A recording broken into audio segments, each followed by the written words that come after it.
Good morning students.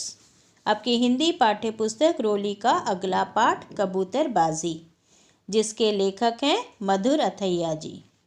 इस पाठ के माध्यम से लेखक ने कबूतर की हमारे प्राचीन संस्कृति के साथ संबंध और राज दरबारों में उनके विशेष संरक्षण के विषय में विस्तृत जानकारी दी है एवं कबूतरबाजी की प्रतियोगिता के माध्यम से उसके संरक्षण और उसके देख रेख के तरीकों को बताया है।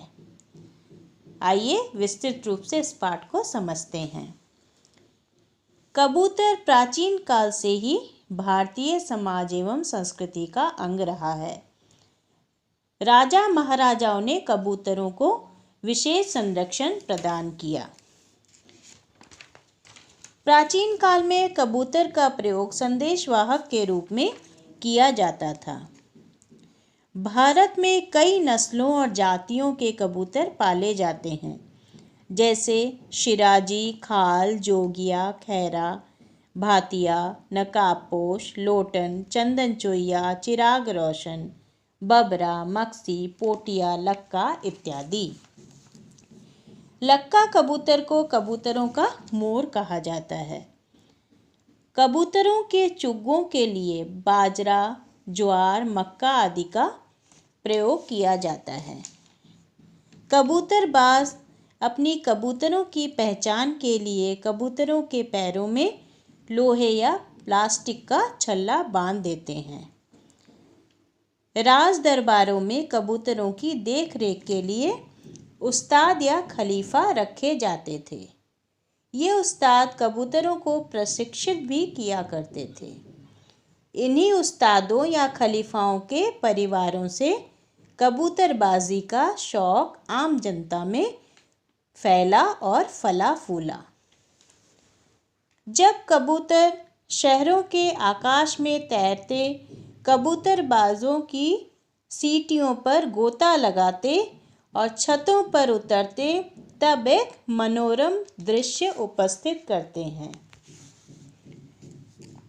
जिस झुंड के कबूतर होशियार और तेज तर्रार होते हैं, वे दूसरे झुंड के कबूतरों को अपने साथ घेर लाते हैं। कबूतरों की जो टोली ज़्यादा समय तक आसमान में रहती है अथवा सबसे दूर तक एक ही ऊंचाई पर जाती है और उसी ऊंचाई पर उसी रास्ते से वापस आती है जिस रास्ते से वह गई थी, वह टोली सबसे श्रेष्ठ मानी जाती है।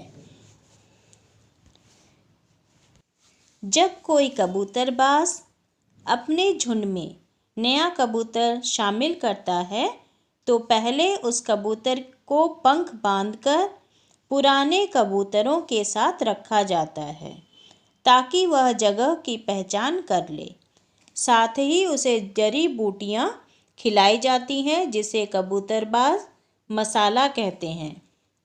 कुछ दिन बाद उसके पंख खोलकर थोड़ा सा उड़ाया जाता है। जब कबूतर बिल्कुल पक्का हो जाता है और कबूतरबाज को विश्वास हो जाता है कि अब कबूतर यहीं रहेगा, तो उसे पुराने झुंड के साथ उड़ने के लिए छोड़ दिया जाता है। एक सच्चा कबूतरबाज अपने कबूतरों की सेवा और देखरेख में इतना तल्लीन हो जाता है कि कभी कभी तो उसे पारिवारिक या सामाजिक उपेक्षा भी सहनी पड़ती है। जब वो मुकाबले के लिए अपने कबूतरों को तैयार करता है, तब कुछ दिनों के लिए पारिवारिक दायित्वों और स्वयं के खान पान के प्रति भी लापरवाह हो जाता है। जिस दिन कबूतरों का मुकाबला होता है उस दिन कबूतरबाजों में बहुत उत्साह होता है। वे सवेरे ही नहा धोकर साफ सुथरे कपड़े पहनकर अपनी छतों पर पहुंच जाते हैं। किसी एक छत पर प्रतियोगिता के निर्णायक के रूप में पुराने कबूतरबाज इकट्ठे हो जाते हैं, जिनका निर्णय सबको मान्य होता है। जब प्रतियोगिता होता है तब प्रत्येक कबूतरबाज क्रम से अपने कबूतरों की टोली उड़ाता है।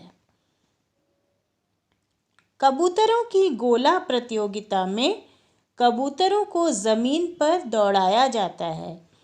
प्रत्येक झुंड में 60 से 80 तक कबूतर होते हैं। जो झुंड दौड़ में सबसे आगे निकल जाता है वही विजयी माना जाता है। कबूतरबाजी में एक खास प्रतियोगिता होती है जिसे कुलकुल कहते हैं, जो सिर्फ आगरा में ही आयोजित होती थी और अब यह बंद कर दी गई है।